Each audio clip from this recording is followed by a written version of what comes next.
रोज तुलसी के सामने ये 4 शब्द बोलने से दूर होती है दरिद्रता। नमस्कार दोस्तों, तो कैसे हैं आप लोग। एक बार फिर से स्वागत करती हूँ आपको इस यूट्यूब चैनल पर। तो आज की इस खास वीडियो में मैं आपको बताने वाली हूँ कि भगवान श्री कृष्ण के अनुसार रोज तुलसी के सामने आपको 4 कौन से शब्द बोलने हैं जिसकी वजह से आपके घर की दरिद्रता दूर होती है। दरिद्रता मानो आपकी ज़िंदगी से चली ही जाती है। तो आइए आपको भी इस बारे में विस्तार पूर्वक बताते हैं। उससे पहले अगर आपने चैनल सब्सक्राइब नहीं किया, आप चैनल के साथ नहीं जुड़े हैं तो ज़रूर जुड़ जाएं ताकि आपको ऐसे महत्वपूर्ण वीडियोज़ मिल सकें। आइए बिना किसी देरी की वीडियो को स्टार्ट करते हैं और जानते हैं कि कौन से वो 4 शब्द बोलने से दरिद्रता दूर होती है। ये जानते हैं। पुराण में वर्णित प्रसंग के अनुसार एक बार नारद मुनि भगवान श्री कृष्ण के पास आते हैं और उन्हें कहते हैं कि प्रभु, तुलसी भगवान नारायण की प्रिय हैं, इसलिए परम पवित्र हैं। अगर वो संपूर्ण जगत के लिए पूजनीय है, परंतु इनकी पूजा का क्या विधान है और इनकी स्तुति के लिए कौन सा स्रोत है, ये मैंने अभी तक नहीं सुना है। हे प्रभु, किस मंत्र से तुलसी की पूजा होनी चाहिए? सर्वप्रथम किसने तुलसी की पूजा की? इस प्रकार से नारद जी द्वारा पूछे जाने पर भगवान श्री कृष्ण ने उन्हें तुलसी की पूजन के महत्व बताया एवं नित्य तुलसी के सामने बोले जाने वाले महामंत्र के बारे में बताया। श्री कृष्ण कहते हैं कि जो भी स्त्री नित्य तुलसी के समक्ष इस मंत्र का उच्चारण करेगी वो सौभाग्यशाली बनेगी। जो भी पुरुष तुलसी के सामने इस मंत्र का उच्चारण करेगा उसे अक्षय धन की प्राप्ति होगी। जिस घर के सामने नित्य तुलसी की पूजा की जाएगी उस घर में साक्षात लक्ष्मी देवी का वास होगा। तुलसी के यह मंत्र मंत्राज कल्पतरु है, यह समस्त फलों को प्रदान करता है। जी हाँ, तो तुलसी के सामने इस मंत्र का उच्चारण करेगा और उसे संपूर्ण सिद्धियां प्राप्त होगी। जो भी मनुष्य तुलसी के सामने इस मंत्र का उच्चारण करेगा उसे संपूर्ण सिद्धियां भी प्राप्त होंगी। सर्वप्रथम तुलसी की पूजा भगवान श्री विष्णु द्वारा की गई थी। जी हाँ दोस्तों, सबसे बड़ा सवाल यह होता है, हम सबको भी इन चीज़ों के बारे में नहीं पता होता है कि आखिर तुलसी माता की मान्यता कहाँ से शुरू हुई, सबसे पहले पूजा किसने की और इतनी मान्यता कैसे बढ़ गई। तो इस बारे में आज आपको मैं विस्तार पूर्वक समझाने वाली, इसलिए वीडियो में लगातार ज़रूर बने रहें।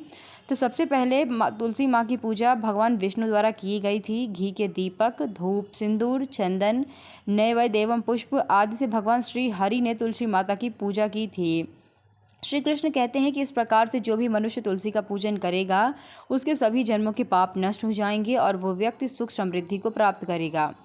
तुलसी के नित्य पूजन से एवं मंत्र जाप से व्यक्ति सभी प्रकार के पापों से मुक्त होकर गोलोक को चला जाता है। जी हाँ दोस्तों, सबसे बड़ी बात यह होती है कि जो व्यक्ति तुलसी माता की पूजा करता है, उनकी आराधना करता है, वो व्यक्ति गोलोक में जाता है। जी हाँ दोस्तों, उस पर भगवान की बहुत ही अत्यंत कृपा होती है, वो व्यक्ति गोलोक में जाता है। जो कार्तिक महीने में श्री हरि विष्णु को तुलसी पत्र अर्पित करता है वह 10,000 गौ के दान का पुण्य प्राप्त करता है। जी हाँ दोस्तों, कार्तिक महीने में बहुत ही ज़रूरी होता है। कार्तिक महीना चल भी रहा है तो आप इस उपाय को ज़रूर कर सकते हैं। जो व्यक्ति कार्तिक के महीने में 10,000 गायों को दान करने का पुण्य अगर कमाना चाहता है तो वह श्री हरि को तुलसी के पत्ते ज़रूर अर्पण करें, क्योंकि जो व्यक्ति ऐसा करता है कार्तिक के महीने में श्री हरि विष्णु को तुलसी के पत्ते अर्पित करता है वह 10,000 गौ के दान का पुण्य प्राप्त कर लेता है। तुलसी की पूजन से जिसे पत्नी ना हो उसे पत्नी मिल जाती है, जिसे संतान ना हो उसे संतान मिल जाती है, वह पुरुष पुत्रवान बन जाता है, रोगी रोगों से मुक्त हो जाता है और भयभीत मनुष्य निर्भय हो जाता है एवं पापी की सभी पापों से मुक्ति मिल जाती है। इस प्रकार से भगवान श्री कृष्ण ने तुलसी का महत्व नारद मुनि को सुनाया। आइए अब जान लेते हैं तुलसी से जुड़ी महत्वपूर्ण बातें और भगवान श्री कृष्ण ने बताए हुए उस महामंत्र के बारे में। शास्त्रों के अनुसार तुलसी को जन्म से मृत्यु तक आने वाला पौधा माना गया है। जी हाँ दोस्तों, शास्त्रों के अनुसार तुलसी माता को जन्म से मृत्यु तक काम आने का पौधा माना गया है। जन्म के साथ ही तुलसी माता हमारे लिए बहुत उपयोगी होती हैं, चाहे वो हम औषधि के रूप में ले लें या तुलसी माता के पत्ते, जो कि बहुत ही फ़ायदे होते हैं, जिनसे बहुत सारी औषधियाँ भी बनाई जाती हैं और हम सब उनका इस्तेमाल भी करते हैं और बहुत सारी गंभीर बीमारियों को भी ठीक कर लेते हैं। यानी कि तुलसी माता का पत्ता न सिर्फ धार्मिक महत्व बल्कि औषधि के महत्व से भी बहुत ही महत्वपूर्ण होता है, जो कि हमारे लिए बहुत ही ज़्यादा काम में आता है। इसलिए माना गया है कि शास्त्रों के अनुसार तुलसी माता को जन्म से मृत्यु तक काम आने वाला पौधा माना गया है।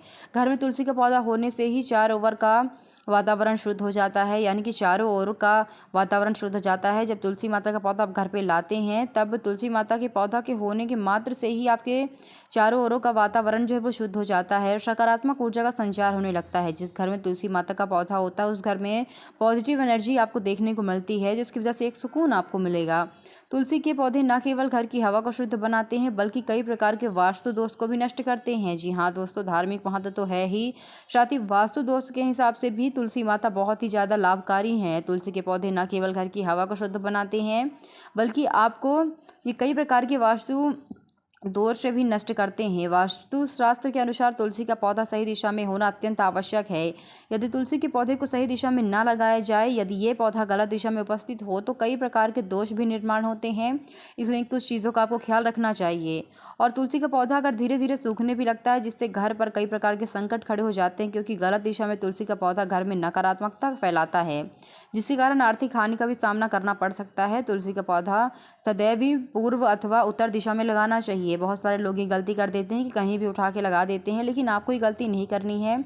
आपको हमेशा तुलसी का पौधा उत्तर दिशा में लगाना चाहिए या फिर पूर्व दिशा में, यही दो दिशा में आपको तुलसी का पौधा लगाना चाहिए। तुलसी के पौधे को घर की दक्षिण दिशा में कभी भी ना रखें, नहीं तो ये पौधा दक्षिण दिशा से आने वाली नकारात्मक ऊर्जा के कारण जल्दी सूख जाता है और घर परिवार में दुख का वातावरण बना रहता है।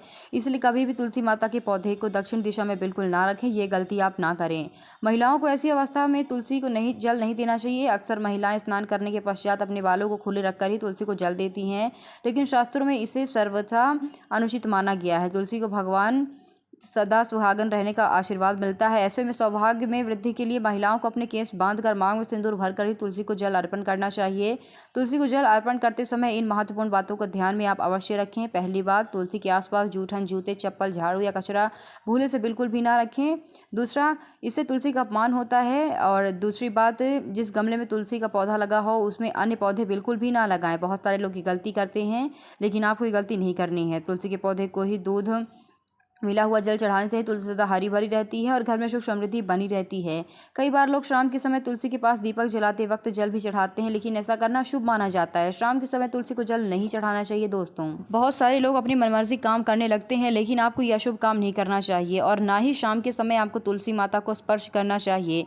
तुलसी के पास दीपक लगाते समय दीपक को नीचे रखें, थोड़े से चावल के दाने अवश्य रखें। इस घर में सुख समृद्धि बनी रहती है। शास्त्रों के अनुसार तुलसी के पास जल से भरा हुआ पात्र भी कभी नहीं रखना चाहिए।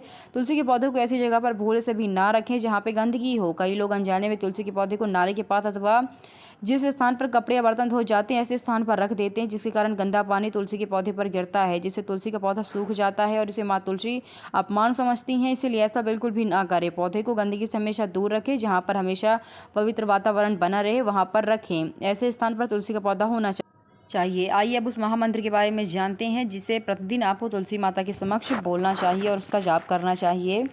श्री ह्रीं क्लीं ए वृंदाय स्वाहा। इस दशाक्षर मंत्र का जाप नित्य तुलसी के सामने करने से ही हर प्रकार के कार्य में सफलता मिलती है। स्त्रियों को नित्य तुलसी को जल चढ़ाते समय इस मंत्र का जाप करना चाहिए। इसका जाप करने मात्र से ही उनके घर से सारी नकारात्मक ऊर्जा का नाश होता है, घर में सुख और समृद्धि बनी रहती है। तो उम्मीद करती हूँ दोस्तों कि आपको वीडियो पसंद आई। वीडियो पसंद आए तो वीडियो को लाइक ज़रूर करें। कमेंट सेक्शन में भी आप जय महालक्ष्मी जय माँ तुलसी ज़रूर लिखें दोस्तों, क्योंकि इससे और भी ऐसे वीडियोस मैं आपके लिए बनाती रहूँगी और आपको ऐसी महत्वपूर्ण जानकारियाँ मिलती रहेंगी दोस्तों। तो उम्मीद करती हूँ कि आपको तुलसी के पौधे के महत्व के बारे में समझ में आ गया हो, इस मंत्र के बारे में भी। तो आज की खास वीडियो में बस इतना ही, मिलती हूँ अगले वीडियो में।